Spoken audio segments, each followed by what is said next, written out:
Welcome back, everyone. And you've probably seen everyone literally just posting their Spotify Wrapped, which is like a summary of their year's music. And in case you are an Apple Music subscriber, you might think that we don't have that available in our music subscription, but it's not really the case because there is a thing called Replay 2024.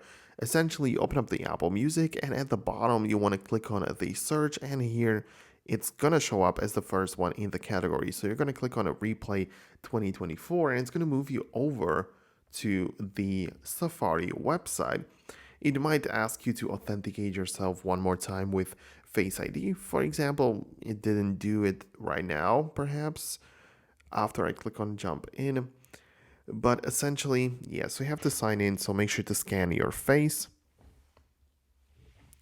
And once you do this, you're going to be presented with all of the music which was linked to you, all of the stats for, of course, the most played songs, albums, and other things. Now, there are also listening streaks and monthly top artists and stuff like that. So, plenty of stuff.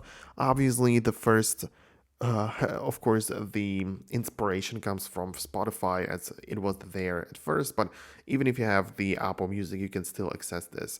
Obviously, this is an account which I don't really use with the music, so I don't have any stats to show as an example, but at least I'm showing you how you can get there. And even if you don't have the Apple Music app, you don't even have to go through it because literally right now we are on a website, so you can go to replay.music.apple.com and you're gonna get there the same way.